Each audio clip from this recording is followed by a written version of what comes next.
So once again, if you're just tuning in, it's a magnitude 7, and it was 5 miles north of town. So magnitude 7 earthquake, 5 miles north of Anchorage, 25 miles deep. So much unlike many earthquakes where they are deep, what happens is it comes on quick. It just went from not shaking to shaking violently. A lot of this stuff fell within a matter of seconds. So it wasn't one of those ones where you go, oh, look, it's shaking, and it kind of builds up. This one went violent right away. And it was, to be perfectly candid and honest, it was incredibly scary. There were moments where I didn't know if it was going to get worse because it came on quick, and typically earthquakes get worse as they go, and as this being my first one, I was terrified. This is Chief Meteorologist Melissa Fry. She came in and she had a different experience. She was in her car and still thought that it was pretty crazy. Pretty crazy out there. Yeah, we did just get an update from the Tsunami Warning Center. I want to let you know that the tsunami warning has now been canceled. Again, earlier we had a tsunami warning for the Southern Cook Inlet and Southern Kenai regions, and that has now been canceled. So again, no tsunami danger. Very rare to have an earthquake that large, again 7.0, just within 5 miles here of Anchorage. And because of how shallow it was, this is why we're seeing the damage that we are seeing. And again, I do want to just point out that you see all of the destruction here. You see the damage, you see the water, you see the ceiling, which is basically completely gone. But John, show them underneath the desks. Yeah, that's the biggie. So underneath those desks, completely intact. If you were here during this earthquake and this is where you decided to seek shelter. That is actually exactly where I decided to seek shelter during this earthquake. That is my desk, and I dove under. And you dove right under. Yeah, that's where you want to be, is underneath these desks. We are getting pictures in.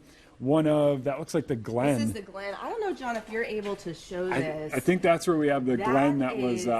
the Glen coming right into Anchorage. You can see traffic is just virtually stopped there as folks are just trying to get across town. Again, if you are in a safe location, if you are warm and you're safe, your gas is turned off, and you're not worried about any fire damage or any gas in your home, just stay put. That's really the best safe place for you at this point. Again, we could still see some aftershocks. Again, remember to stop, drop, and hold if we do get one of those aftershocks moving through. But again, stay put. If you don't have to travel across city, we are seeing a lot of traffic, people not able to get home because of just so many people on the road. Yeah, absolutely. And this is the case for many areas. So that's Minnesota and International. That's one of the areas that was hit hard by this. You are looking at that collapse. We have these glass edit bays. This is where we do all the editing for the news. But you can see right here that the edit bays started falling apart. And in addition to falling apart, the glass started breaking. Just hearing about traffic updates. So the Glen is a major issue right now, and I want to show you this video. John, our photographer, doing an awesome job. Let's see, we'll restart this for you.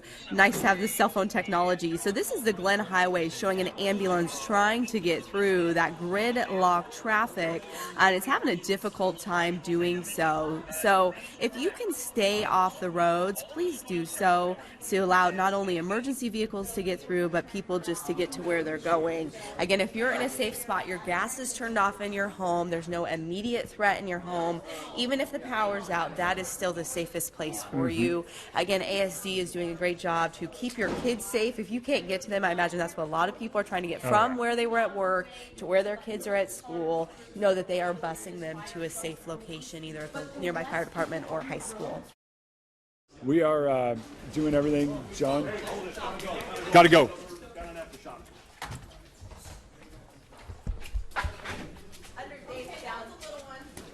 Okay, so still getting a few of those little aftershocks. I think Dave LaValle felt that one a little before the rest of us. I was looking at him wondering why his hand was up in the air. Oh, I was on the phone, man. And I looked around because I thought maybe it was somebody walking around on the surface over here on the floor, and it wasn't. And all of a sudden we all felt that, so it's like scramble and do what you got to do. Yeah, do have an update on one thing. You asked about it earlier. We got an update about what's going on out at J-Bear. We had someone that called that said the situation over there, at least on the Elmendorf side, they're fine. They're open. So good news out of there. Ted Stevens International Airport is also open. Call your airline. Also, we did get a phone call. Anchor Rides, Basically, the service has been shut down. Passengers are being brought back home, dropped off there, and there we are. Also, outbound traffic on the Glen. We've heard basically you cannot get up into the valley at this All point. right, so we're heading down to the studio. We got the all clear for going down to the studio, so we're gonna make our way down there. Whoa! You saw that's slipping in the water. We have tons of water everywhere. So here, Melissa, I'll hand off that for you. We're going to have you grab those microphones and IFBs. Just switch for mics? No, use both mics for now. All right. Looking at our studio, this is quite impressive. Again, here we are. This is a green screen. Everything in here looks pretty intact. Lights are flickering a little bit. That's just from the earlier fire alarms, but in general, everything looks pretty safe. We are close to an emergency exit here, which, should we need to evacuate again, makes me feel confident here. I'll pass this to you. And then I'll let you put this on. So what I just handed Melissa was the mic. We are actually going to go in our studio. We have a downstairs studio. We're going to switch cameras here and get you over to a different camera. And there we go. So we are now switching over to this one. Camera one. And, you know, it was one of those things for me where I just thought it was going to get worse and worse and worse for minutes at a time. So I was sheltering under the desk. I was, you know, honestly saying some prayers. We're still just getting our studio sort of up and running once again, but there you have it. There is our initial 7.0 quake. Again, it hit at 8:29 this morning, 25 miles deep. That is a relatively shallow earthquake, and we are seeing all of those aftershocks. See all of those individual little bubbles. You can see those aftershocks all up and down where that initial quake hit. Again, just 5 miles to the south. We're going to try and check in here with Shannon McCarthy with Department of Transportation Public Information Officer. Shannon, can you hear us? I can hear you, yes. Okay, so can you just give us sort of a briefing of what we're seeing here across the city?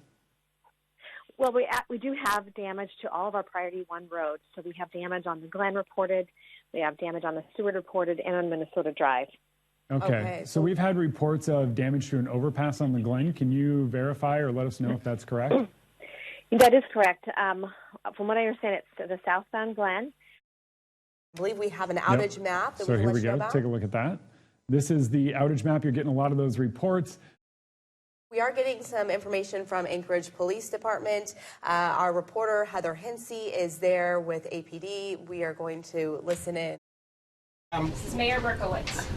Thank you. Just made an emergency declaration because we are in the process of being able to move quickly. I want to thank the people of Anchorage for responding to this situation with calm and with preparation. It's one of the reasons why we've been able to get through it to this point without any major injuries. There's some infrastructure damages. Both the chiefs will report on what they are. The main thing that they're explaining is that, first of all, 911 needs to be reserved for emergencies only. They're completely being inundated with calls. So people that are having true emergencies, heart attacks, house fires, etc., are not able to get through. So please do not call 911 unless you have an emergency. That also goes for phone lines. Stay off the phone lines unless you don't need to.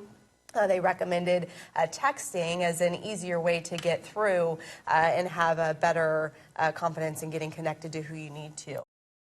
I think we have live video of what it looks like just upstairs in our newsroom. Do we have that, Brian? I believe we might. Okay. Oh, here we go. We're just going to shelter. If you're watching us from home, you should have somewhere to go. Have a place to go. And we also have Governor Walker's statement. Take a listen. Scary day for Alaskans. Been through earthquakes in the past. This one was different. This was very, very scary damage that we don't fully understand. I have not received any reports of loss of life. I issued a declaration of disaster a few minutes ago. We've had calls from the White House this morning. I want to show you another picture that we have coming into the newsroom. You can see the road completely cracked. We are seeing this across South Central, both in the Anchorage area and in the valley as well. We also have a live shot of what it looks like on the Glen Highway now, which is just a mess all morning. Obviously. So do we know exactly where this is? This is probably just out of Anchorage. Yeah. On the Glen. Looks like close to Muldoon, doesn't it? At this point. And that is bumper to bumper. So ML&P on the right-hand side there. Okay. So that gives you an idea of where these folks are and how long that backup is right now. Okay, there's that damage right there. Some damage right there. Oh, that's the damage. That road is torn up. Yeah, you can see that. That's Inbound. They were evacuated to Fire Station 10, which is just down the road. Here's a look at the video. And our staff was absolutely amazing. After the second quake, we decided to evacuate to the fire station up here. Gentlemen at the fire station were extremely helpful. Once the building evacuated, the fire department was here on site. We did have a gas leak. They turned off the gas leak. And then our team just went into action like we planned for. All right, we'll hear from APD. Thanks for joining us today from Anchorage, Alaska. We have 3 people that are going to talk about the current situation. And this is sort of a graphic just showing you where the earthquake hit, again hitting to the north of Anchorage. There, 7 miles to the north is a magnitude 7.0. It was 25 miles, now updated to 27 miles below the Earth's surface, which is a relatively very shallow quake, and that's why it was so violent. Seeing now some of those cracks in the roads. This is something, you know, that you see in books or movies and you don't think is going to happen where you are, but that's from a water main break, a water line break, cracks in the road there. Again, this is right here in Anchorage. There was debris needing to be cleaned up all day, and now this is where the rubber meets the road. These guys are cleaning up all the glass doors that broke through those edit bays, and they're putting it in these bins, which I've already seen them pull out at least 2 of them full of debris. I want to show you some surveillance video during the earthquake from SteamDot of what it looked like. Again, this is their security camera footage. And it doesn't sound like there's audio, but people are ducking and covering. You see initially people are like, wait, where should I not? Yes, I should. Lights go out. And you can see the surfaces there shaking, people still trying to find places. And now it looks like people just trying to evacuate and get out of the building. Well, you know, we saw the courthouse video. If we can cue that up again at some point. But that's what they did, is they jumped right under the table and they just wrote it out. Let's listen again.